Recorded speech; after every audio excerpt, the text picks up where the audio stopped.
Dahlia Grove presents The Nightingale and the Rose by Oscar Wilde. Read by George. "She said that she would dance with me if I brought her red roses," cried the young student. "But in all my garden there is no red rose." From her nest in the holm oak tree, the nightingale heard him, and she looked out through the leaves and wondered. "No red rose in all my garden," he cried, and his beautiful eyes filled with tears. "Ah, on what little things does happiness depend? I have read all that the wise men have written, and all the secrets of philosophy are mine, yet for want of a red rose is my life made wretched." "Here at last is a true lover," said the nightingale. "Night after night have I sung of him, though I knew him not. Night after night have I told his story to the stars, and now I see him. His hair is dark as the hyacinth blossom, and his lips are red as the rose of his desire, but passion has made his face like pale ivory, and sorrow has set her seal upon his brow." "The prince gives a ball tomorrow night," murmured the young student, "and my love will be of the company. If I bring her a red rose, she will dance with me till dawn. If I bring her a red rose, I shall hold her in my arms, and she will lean her head upon my shoulder, and her hand will be clasped in mine. But there is no red rose in my garden, so I shall sit lonely, and she will pass me by. She will have no heed of me, and my heart will break." "Here indeed is the true lover," said the nightingale. "What I sing of, he suffers. What is joy to me, to him is pain. Surely love is a wonderful thing. It is more precious than emeralds and dearer than fine opals. Pearls and pomegranates cannot buy it, nor is it set forth in the marketplace. It may not be purchased of the merchants, nor can it be weighed out in the balance for gold." "The musicians will sit in their gallery," said the young student, "and play upon their stringed instruments, and my love will dance to the sound of the harp and the violin. She will dance so lightly that her feet will not touch the floor, and the courtiers in their gay dresses will throng round her. But with me she will not dance, for I have no red rose to give her." And he flung himself down on the grass and buried his face in his hands and wept. "Why is he weeping?" asked a little green lizard, as he ran past him with his tail in the air. "Why indeed?" said a butterfly who was fluttering about after a sunbeam. "Why indeed?" whispered a daisy to his neighbor in a soft, low voice. "He is weeping for a red rose," said the nightingale. "For a red rose," they cried. "How very ridiculous!" And the little lizard, who was something of a cynic, laughed outright. But the nightingale understood the secret of the student's sorrow, and she sat silent in the oak tree and thought about the mystery of love. Suddenly she spread her brown wings for flight and soared into the air. She passed through the grove like a shadow, and like a shadow she sailed across the garden. In the center of the grass plot was standing a beautiful rose tree, and when she saw it, she flew over to it and lit upon a spray. "Give me a red rose," she cried, "and I will sing you my sweetest song." But the tree shook its head. "My roses are white," it answered, "as white as the foam of the sea, and whiter than the snow upon the mountain. But go to my brother, who grows round the old sundial, and perhaps he will give you what you want." So the nightingale flew over to the rose tree that was growing round the old sundial. "Give me a red rose," she cried, "and I will sing you my sweetest song." But the tree shook its head. "My roses are yellow," it answered, "as yellow as the hair of the mermaiden who sits upon an amber throne, and yellower than the daffodil that blooms in the meadow before the mower comes with his scythe. But go to my brother who grows beneath the student's window, and perhaps he will give you what you want." So the nightingale flew over to the rose tree that was growing beneath the student's window. "Give me a red rose," she cried, "and I will sing you my sweetest song." But the tree shook its head. "My roses are red," it answered, "as red as the feet of the dove, and redder than the great fans of coral that wave and wave in the ocean cavern.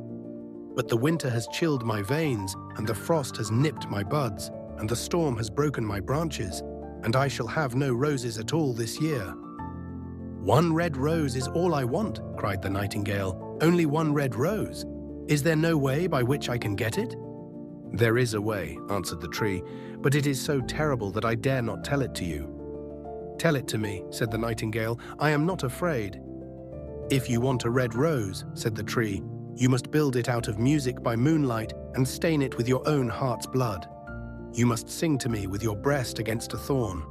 All night long you must sing to me, and the thorn must pierce your heart, and your lifeblood must flow into my veins and become mine." "Death is a great price to pay for a red rose," cried the nightingale, "and life is very dear to all. It is pleasant to sit in the green wood and to watch the sun in his chariot of gold and the moon in her chariot of pearl. Sweet is the scent of the hawthorn, and sweet are the bluebells that hide in the valley, and the heather that blows on the hill. Yet love is better than life, and what is the heart of a bird compared to the heart of a man?" So she spread her brown wings for flight and soared into the air. She swept over the garden like a shadow, and like a shadow she sailed through the grove. The young student was still lying on the grass where she had left him, and the tears were not yet dry in his beautiful eyes. "Be happy," cried the nightingale. "Be happy. You shall have your red rose. I will build it out of music by moonlight and stain it with my own heart's blood. All that I ask of you in return is that you will be a true lover, for love is wiser than philosophy, though she is wise, and mightier than power, though he is mighty. Flame-colored are his wings, and colored like flame is his body. His lips are sweet as honey, and his breath is like frankincense." The student looked up from the grass and listened, but he could not understand what the nightingale was saying to him, for he only knew the things that are written down in books. But the oak tree understood and felt sad, for he was very fond of the little nightingale who had built her nest in his branches. "Sing me one last song," he whispered. "I shall feel very lonely when you are gone." So the nightingale sang to the oak tree, and her voice was like water bubbling from a silver jar. When she had finished her song, the student got up and pulled a notebook and a lead pencil out of his pocket. "She has form," he said to himself as he walked away through the grove. "That cannot be denied to her. But has she got feeling? I am afraid not. In fact, she is like most artists. She is all style, without any sincerity. She would not sacrifice herself for others. She thinks merely of music, and everybody knows that the arts are selfish. Still, it must be admitted that she has some beautiful notes in her voice. What a pity it is that they do not mean anything, or do any practical good." And he went into his room and lay down on his little pallet bed and began to think of his love. And after a time, he fell asleep. And when the moon shone in the heavens, the nightingale flew to the rose tree and set her breast against the thorn. All night long she sang with her breast against the thorn, and the cold crystal moon leaned down and listened. All night long she sang, and the thorn went deeper and deeper into her breast, and her lifeblood ebbed away from her.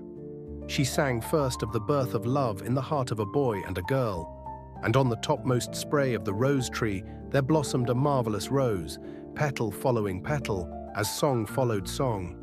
Pale was it at first as the mist that hangs over the river, pale as the feet of the morning, and silver as the wings of the dawn.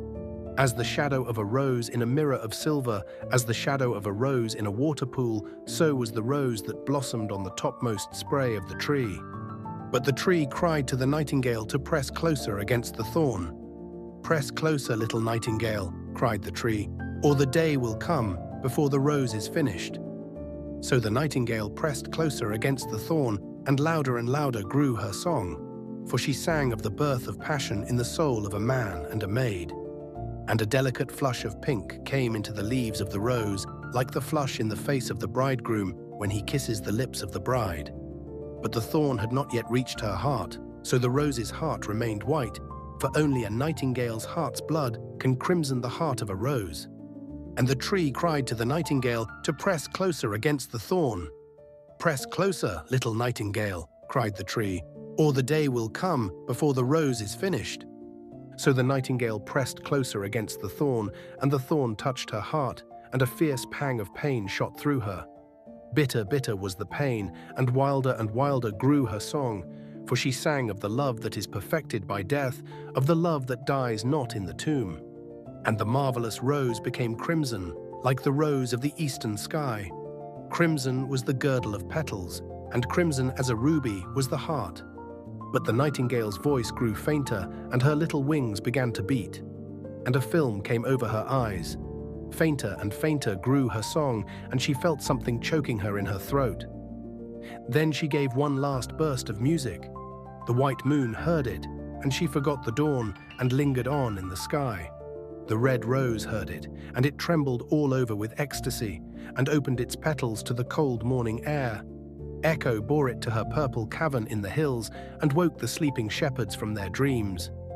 It floated through the reeds of the river, and they carried its message to the sea. "Look, look," cried the tree, "the rose is finished now." But the nightingale made no answer, for she was lying dead in the long grass with the thorn in her heart. And at noon the student opened his window and looked out. "Why, what a wonderful piece of luck!" he cried. "Here is a red rose. I have never seen any rose like it in all my life. It is so beautiful that I am sure it has a long Latin name." And he leaned down and plucked it. Then he put on his hat and ran up to the professor's house with the rose in his hand. The daughter of the professor was sitting in the doorway, winding blue silk on a reel, and her little dog was lying at her feet. "You said that you would dance with me if I brought you a red rose," cried the student. "Here is the reddest rose in all the world. You will wear it tonight next your heart, and as we dance together it will tell you how I love you." But the girl frowned.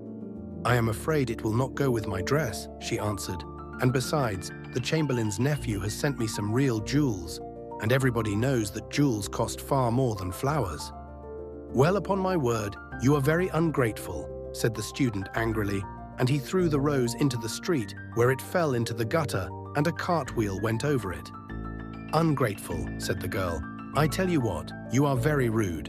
And after all, who are you? Only a student. Why, I don't believe you have even got silver buckles to your shoes, as the Chamberlain's nephew has." And she got up from her chair and went into the house. "What a silly thing love is," said the student as he walked away.